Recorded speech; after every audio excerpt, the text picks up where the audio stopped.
Halo gengs, gimana kabarnya? Sehat-sehat terus ya? Kita mau bahas sejarah Cianjur yang mungkin kamu belum tahu nih. Oh ya, jangan lupa like dan subscribe biar selalu muncul video terbaru di beranda kamu. Wilayah Cianjur ternyata sudah dihuni sejak zaman prasejarah, dibuktikan dengan penemuan situs megalitikum serta berbagai artefak batu yang tersebar di kawasan pegunungan selatan. Keberadaan peninggalan itu menjadi bukti bahwa manusia purba sudah lama menjadikan Cianjur sebagai tempat bermukim dan beraktivitas. Kondisi geografisnya yang dikelilingi gunung serta memiliki banyak sungai, menjadikan daerah ini sangat ideal untuk kehidupan manusia sejak awal. Tanahnya subur, airnya melimpah, dan iklimnya sejuk sehingga mendukung berkembangnya pertanian sejak masa-masa awal peradaban.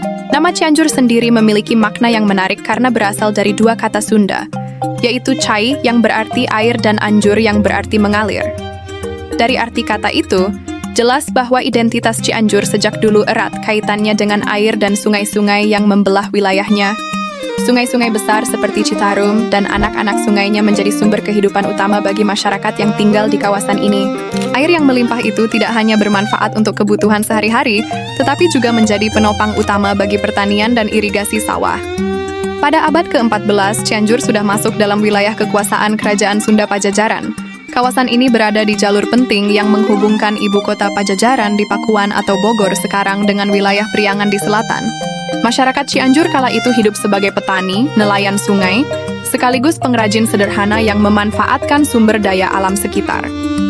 Tradisi Sunda yang kental membuat kehidupan mereka terikat pada adat istiadat dan sistem sosial khas masyarakat Sunda kuno. Setelah kerajaan Pajajaran runtuh pada abad ke-16 akibat serangan Kesultanan Banten, wilayah Cianjur tetap memegang peran penting dalam tatanan politik Tatar Sunda. Meski tidak lagi berada dalam kendali kerajaan besar, Cianjur tetap menjadi pusat pemukiman yang ramai. Banyak masyarakat Sunda memilih bertahan di kawasan ini karena kondisi alamnya yang subur dan strategis. Pengaruh Islam juga mulai masuk semakin kuat, dibawa oleh para ulama dan pedagang dari Banten serta Cirebon. Tahun 1677 menjadi tonggak penting ketika Kabupaten Cianjur resmi berdiri. Bupati pertama yang memimpin adalah Dalem Cikundul atau Raden Arya Wiratanudatar pertama, seorang tokoh yang sangat dihormati.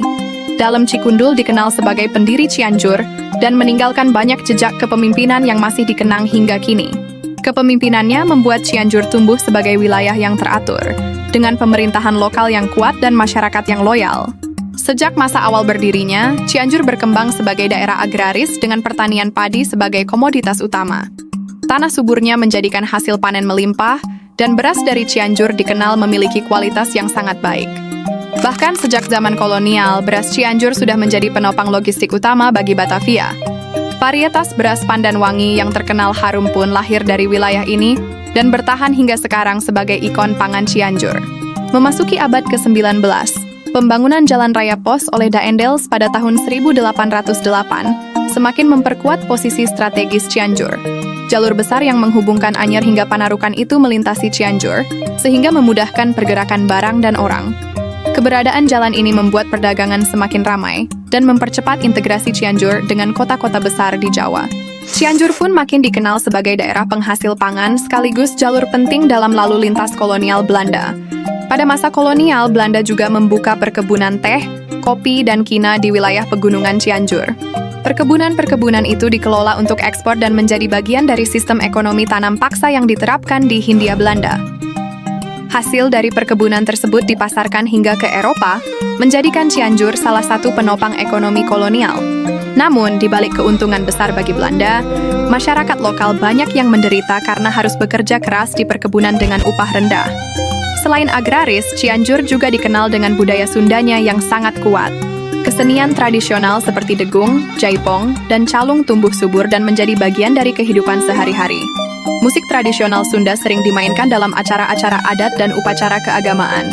Cianjur juga melestarikan berbagai kesenian tari yang diwariskan turun-temurun dari generasi ke generasi. Cianjur kemudian mendapat julukan kota santri karena banyak pesantren berdiri di wilayah ini sejak abad ke-18. Pesantren-pesantren tersebut tidak hanya mengajarkan ilmu agama, tetapi juga menjadi pusat perlawanan terhadap kolonialisme. Para ulama Cianjur berperan penting dalam menyebarkan Islam ke berbagai wilayah Jawa Barat. Pengaruh mereka begitu besar sehingga identitas religius masyarakat Cianjur tetap terasa hingga hari ini. Pada masa perjuangan kemerdekaan, masyarakat Cianjur ikut aktif melawan Belanda. Banyak pemuda Cianjur yang bergabung dalam perang gerilya di hutan-hutan Priangan. Cianjur menjadi basis perlawanan yang sulit ditaklukkan karena kondisi geografisnya mendukung gerakan bawah tanah. Semangat juang rakyat Cianjur menjadi bagian penting dari perjuangan bangsa Indonesia. Selain itu, Cianjur juga punya kaitan erat dengan kisah perang di Pati Ukur pada abad ke-17. Meskipun pusat pemberontakan berada di Bandung, gaung perjuangannya sampai ke Cianjur. Rakyat Cianjur ikut terlibat dalam pergolakan tersebut, menunjukkan betapa kuatnya jiwa perlawanan masyarakat Priangan. Sejarah ini mempertegas bahwa Cianjur tidak pernah diam ketika bangsanya terjajah. Kini, Cianjur dikenal sebagai daerah dengan identitas ganda. Kota agraris, kota santri, sekaligus kota wisata. Beras Pandan Wangi tetap menjadi ikon pertanian yang membanggakan masyarakatnya. Pesantren dan tradisi keislaman terus berkembang, menjaga karakter religius kota ini. Sementara itu, sektor wisata semakin maju dengan hadirnya kawasan Puncak di utara. Puncak yang masuk wilayah Cianjur menjadi salah satu destinasi pegunungan paling terkenal di Indonesia.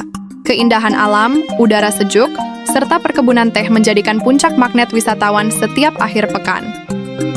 Banyak villa, hotel, dan pusat rekreasi berdiri, termasuk ikon seperti Taman Safari Indonesia. Budaya Arab pun ikut memperkaya wajah Puncak, karena banyak keluarga keturunan Arab memiliki villa di kawasan ini. Dengan sejarah panjang sejak masa prasejarah, Cianjur membuktikan dirinya sebagai daerah yang memiliki peran penting dalam peradaban Sunda. Dari era Pajajaran hingga kolonialisme, dari agraris hingga kota santri, Cianjur selalu punya kontribusi besar bagi Jawa Barat. Hari ini, Cianjur tidak hanya menjaga warisan sejarahnya, tetapi juga terus bergerak maju sebagai kota modern dengan daya tarik yang khas. Perjalanan panjang itu menjadikan Cianjur sebagai salah satu pusat kebudayaan dan identitas Sunda yang tak tergantikan. Gimana? Kamu jadi tahu atau makin tahu? Tulis komentar kamu di bawah ya. Sampai ketemu di video selanjutnya.